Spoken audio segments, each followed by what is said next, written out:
यह कहानी एक जादुई दुनिया में शुरू होती है, जहाँ कुछ बच्चे स्पेशल पावर्स के साथ पैदा होते हैं। यहाँ हमारी मुलाकात नूरी से होती है, जिसने बचपन से ही खुद को दूसरे बच्चों से अलग महसूस किया है। जब नूरी सिर्फ 7 साल की थी, तो एक दिन वह अपने बेडरूम की खिड़की से बाहर देख रही होती है। अचानक उसकी नज़र बगीचे में खड़ी एक बिल्ली पर पड़ती है और उसके साथ कुछ अजीब होने लगता है। उसके चेहरे पर मूंछें उगने लगती हैं और वह धीरे धीरे उसी बिल्ली जैसी शक्ल में बदलने लगती है। तभी उसके पिता कमरे में आते हैं और देखते हैं कि नूरी की पीठ से पंख भी निकल रहे हैं।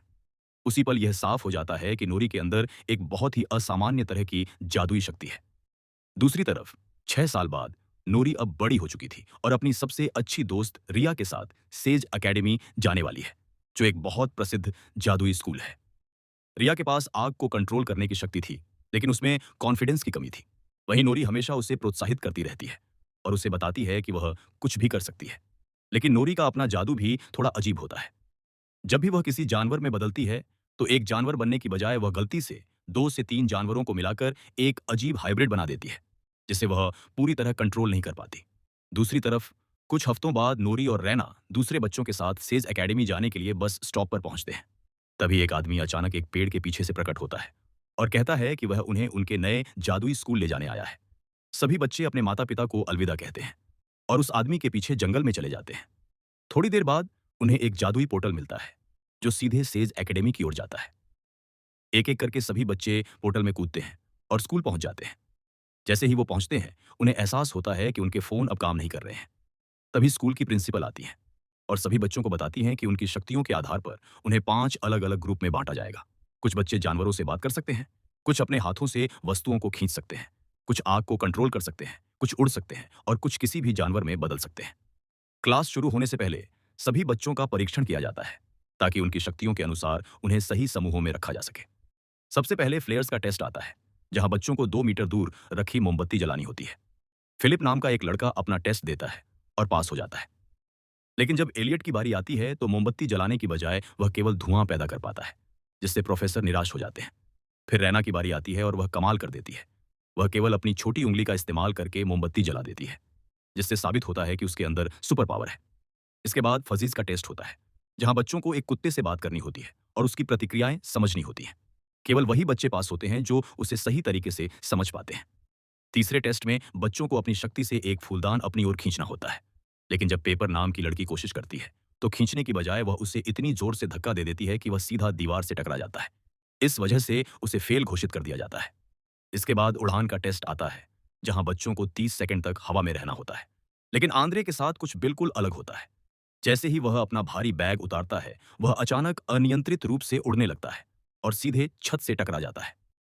आखिर में प्रोफेसर सीढ़ी का इस्तेमाल करके किसी तरह उसे नीचे लाते हैं। दूसरी तरफ अब नूरी के ग्रुप की बारी आती है।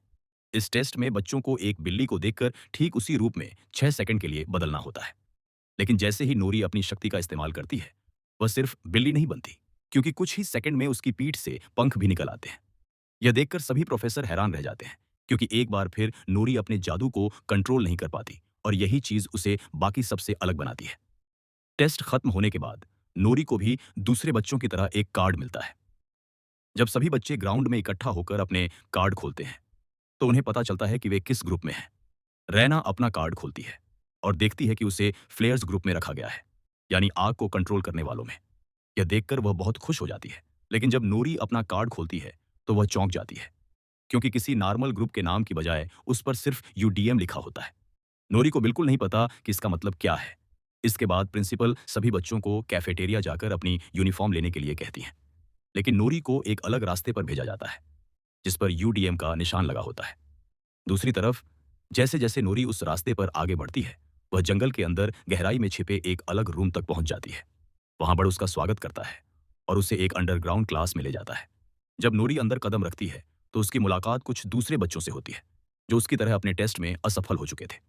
उसे बताया जाता है कि इन बच्चों को जादू की ट्रेनिंग नहीं दी जाती, बल्कि उन्हें नॉर्मल बच्चों की तरह पढ़ाया जाता है। यह सुनकर नूरी को गुस्सा आ जाता है। वह सवाल करती है कि वे बाकी सभी की तरह जादू क्यों नहीं सीख सकते। तभी प्रिंसिपल वहां पहुंचती हैं और सच बताती हैं कि यूडीएम का मतलब है अपसाइड डाउन मैजिक, यानी ऐसे बच्चे जिनकी जादुई शक्तियां सही तरह से काम नहीं करती और जिनका कोई वास्तविक उपयोग नहीं होता। प्रिंसिपल साफ साफ कहती हैं कि ये बच्चे कभी भी अपने जादू को कंट्रोल नहीं कर पाएंगे, इसलिए बेहतर है कि वे यहीं रहें, धीरे धीरे अपनी शक्तियों को भूल जाएं और एक सामान्य जीवन जी। इसके बाद प्रिंसिपल एक पुरानी घटना के बारे में बताती हैं। वह कहती हैं कि कई साल पहले रेजिन रॉबर्ट्स नाम का एक लड़का शैडो मैजिक के कंट्रोल में आ गया था। यह एक खतरनाक काला जादू था, जिसका इस्तेमाल केवल दूसरों को नुकसान पहुंचाने के लिए किया जाता था। स्थिति इतनी खराब हो गई थी कि प्रोफेसरों और छात्रों को मिलकर उसे एक स्पेशल जादुई किताब के अंदर कैद करना पड़ा था, क्योंकि शैडो मैजिक अपने आप कुछ नहीं कर सकता। इसलिए उसे जीवित रहने के लिए एक इंसानी शरीर की जरूरत होती है।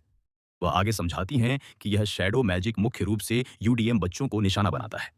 यही कारण है कि उन्हें दूसरों से अलग रखा जाता है और जादू का इस्तेमाल करने की अनुमति नहीं दी जाती, ताकि वे धीरे धीरे अपनी शक्तियां भूल जाएं और कभी खतरा ना बने। दूसरी तरफ उसी दिन से चुने गए बच्चे अपनी कक्षाएं शुरू कर देते हैं। तभी रैना को पता चलता है कि कुछ ही हफ्तों में एकेडमी में फाउंडर्स डे नाम का एक बड़ा कार्यक्रम आयोजित होगा। इस खास अवसर पर 5 बच्चों को पूरे एकेडमी के सामने अपना जादू दिखाने का मौका मिलेगा। इसके लिए हर ग्रुप के 2 सबसे अच्छे स्टूडेंट्स को चुना जाएगा और फिर वे एक दूसरे के खिलाफ मुकाबला करेंगे। जो जीतेगा वही मंच पर प्रदर्शन करेगा। इसके बाद पहली फ्लेयर्स क्लास शुरू होती है, जहां प्रोफेसर आर्गन रैना को अपने जादू से मक्के के दानों को पॉपकॉर्न में बदलने का काम देती है। रिया शुरुआत में थोड़ी घबराती है, लेकिन फिर भी वह अपने जादू का सही इस्तेमाल कर लेती है। तभी फिलिप उसका मजाक उड़ाने लगता है, जिससे रिया और भी ज्यादा घबरा जाती है और उसी घबराहट में वह अपना कंट्रोल खो देती है और सारे पॉपकॉर्न जल जाते हैं। यह देखकर प्रोफेसर आर्गन उसे बुरी तरह डांटती है, जिससे रैना और भी ज्यादा दुखी हो जाती है। दूसरी तरफ क्लास के बाहर चंद्रा नाम की एक लड़की यह सब देख रही होती है और उसके चेहरे पर एक अजीब मुस्कान होती है, जैसे वह यह सब देखकर आनंद ले रही हो। अगली सुबह बड अपने यूडीएम के स्टूडेंट्स को बगीचे में ले जाता है और कहता है कि उसके पास उनके लिए एक सरप्राइज है। जैसे ही वह शेड का दरवाजा खोलता है, नूरी झाड़ुओं को देखकर उत्साहित हो जाती है। उसे लगता है कि आज वह उड़ना सीखने वाली है। लेकिन जैसे ही वह झाड़ू पर बैठकर उड़ने की कोशिश करती है, वह सीधे जमीन पर गिर जाती है। तभी उसे एहसास होता है कि यह जादुई झाड़ू नहीं है, बल्कि सामान्य झाड़ू हैं और इनका इस्तेमाल केवल बगीचा साफ करने के लिए किया जाता है। दूसरी तरफ नोरी अपनी झाड़ू लेकर उस जगह की ओर जाती है जहां दूसरे बच्चों की क्लास चल रही होती है। वहां वह एक प्रोफेसर को स्टूडेंट्स को एक खास तरह की बिल्ली में बदलना सिखाते हुए देखती है।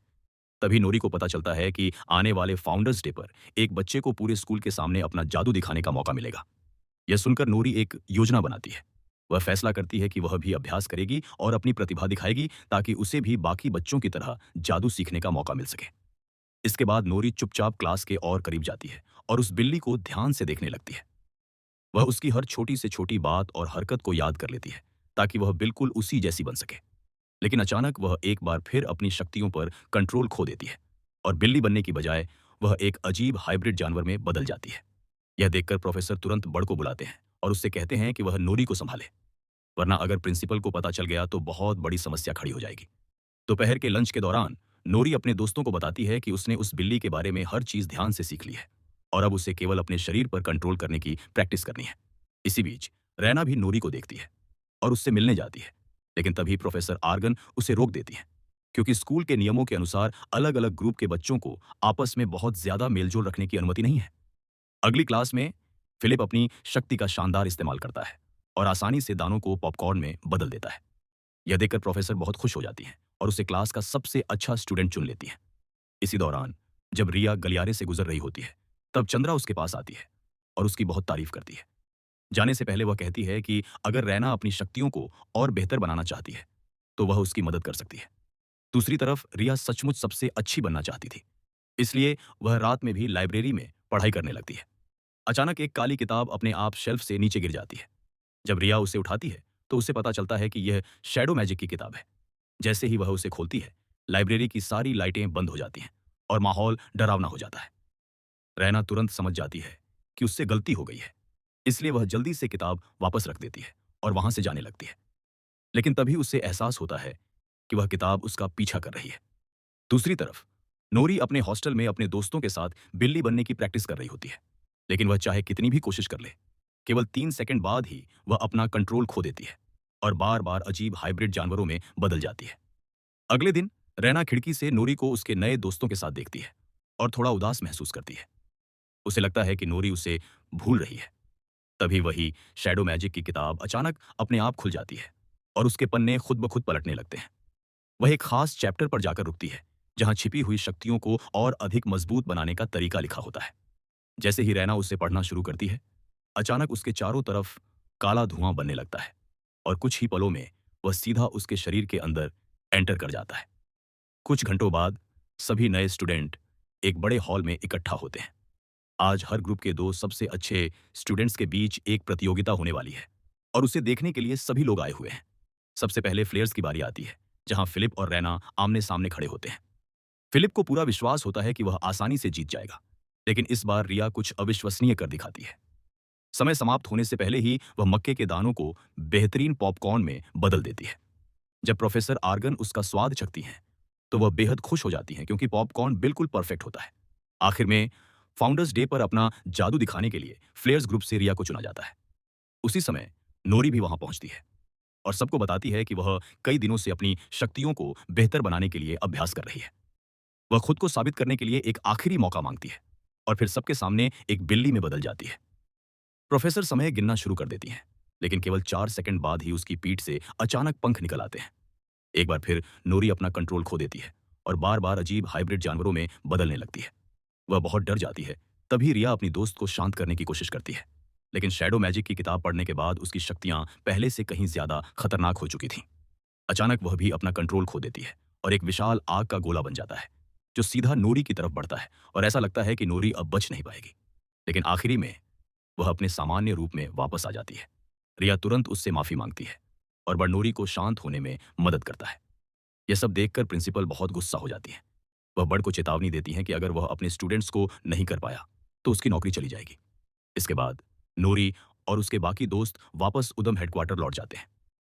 सभी बहुत दुखी महसूस कर रहे होते हैं क्योंकि अब उन्होंने विश्वास करना शुरू कर दिया था कि वे जिंदगी में कभी भी अपने जादू का सही इस्तेमाल नहीं कर पाएंगे। तभी हमें पता चलता है कि बड़ भी कभी उनकी ही तरह एक यूडीएम स्टूडेंट था। वह इन बच्चों का दर्द समझता है और अब वह इसे और बर्दाश्त नहीं कर सकता। इसलिए वह सभी बच्चों को जंगल में ले जाता है और उन्हें बताता है कि वह इस नौकरी से खुश नहीं है। वह उनके सपनों को इस तरह टूटते हुए नहीं देख सकता। इसलिए अब वह उन्हें सिखाएगा कि अपनी असली क्षमताओं को कैसे अपनाना है। इसके बाद बट गाना गाना शुरू कर देता है और उसकी आवाज सुनकर जंगल के कई जानवर उसके आसपास इकट्ठा हो जाते हैं। तभी सभी को एहसास होता है कि बड़ भी एक फजी प्रकार का यूडीएम था, लेकिन बात करने की बजाय वह जानवरों से गाने के माध्यम से बात करता करता है। असल में वह इतने सालों से चुपके चुपके अपने जादू का अभ्यास करता आ रहा था ताकि वह उसे भूल ना जाए। यह देखकर सभी बच्चों को उम्मीद मिलती है और उन्हें एहसास होता है कि वे अकेले नहीं हैं। बड़ उनसे वादा करता है कि अब वह खुद उन्हें प्रशिक्षण देगा ताकि वे अपनी अनोखी शक्तियों को समझ सकें और उनका सही तरीके से इस्तेमाल करना सीख सकें। दूसरी तरफ वापस लौटते समय नोरी लगातार उस घटना के बारे में सोचती रहती है जो उस दिन पहले हुई थी। उसे महसूस होने लगता है कि रैना के जादू में निश्चित रूप से कुछ गड़बड़ है और सच्चाई जानने के लिए वह उससे मिलने का फैसला करती है। इसी बीच जब रिया अपने कमरे में पहुंचती है तो वह देखती है कि चंद्रा पहले से ही वहां खड़ी है और उसके हाथ में वही शैडो मैजिक की किताब है। चंद्रा कहती है कि आज उसकी शक्तियां इतनी मजबूत इसी किताब की वजह से हुई हैं। यह सुनकर रिया को एहसास होता है कि उसी किताब की वजह से नोरी की जान खतरे में पड़ गई थी। गुस्से में वह चंद्रा को कमरे से बाहर निकाल देती है, लेकिन जैसे ही चंद्रा बाहर जाती है वह किताब जादुई तरीके से अपने आप फिर से कमरे में वापस आ जाती है। तो रैना गुस्से में दरवाजा खोलती है और सामने नूरी को खड़ा पाती है। जैसे ही वह उसे देखती है वह उसे कसकर गले लगा लेती है, लेकिन अंदर ही अंदर वह डरी हुई होती है कि कहीं नूरी को शैडो मैजिक की सच्चाई का पता ना चल जाए। इसी डर की वजह से वह नूरी को अपने कमरे में ज्यादा देर नहीं रुकने देती और उसे वापस भेज देती है। अगली सुबह बड़ बच्चों का प्रशिक्षण शुरू करता है जैसा उसने वादा किया था। सबसे पहले वह आंद्रे की कमर के चारों ओर एक पाइप बांधता है और उसे एक निश्चित ऊंचाई पर खुद को कंट्रोल करने के लिए कहता है। जैसे ही आंद्रे अपना बैग हटाता है वह फिर से हवा में तैरने लगता है, लेकिन इस बार वह धीरे धीरे खुद को संतुलित करने की कोशिश करता है। जैसे जैसे प्रशिक्षण आगे बढ़ता है सभी बच्चे अपनी अनोखी क्षमताओं को अपनाना शुरू कर देते हैं। अब वे दूसरों की तरह परफेक्ट बनने की कोशिश नहीं करते, बल्कि अपनी खुद की पहचान बनाना शुरू कर देते हैं। एलियट अपने हाथों से निकलने वाले धुएं को अलग अलग आकृतियों में ढालना शुरू कर देता है। पेपर कंट्रोल तरीके से चीजों को दूर धकेलना सीख जाती है और नोरी भी बदलने लगती है। अब वह खुद को सिर्फ एक जानवर तक सीमित नहीं रखती, बल्कि 3 से 4 जानवरों को मिलाकर नए हाइब्रिड रूप बनाती है और धीरे धीरे उन पर नियंत्रण हासिल करने लगती है। इसके साथ साथ उनकी दोस्ती भी मजबूत होती जाती है और पहली बार वे अपने जादू पर विश्वास करना शुरू कर देते हैं।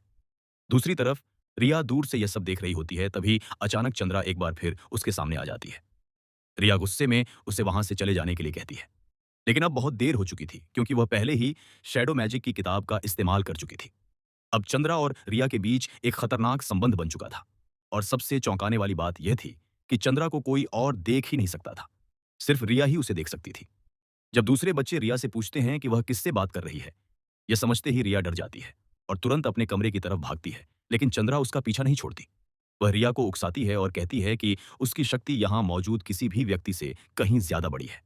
उसे बस अपने डर को छोड़ना है और अपनी असली ताकत को अपनाना है।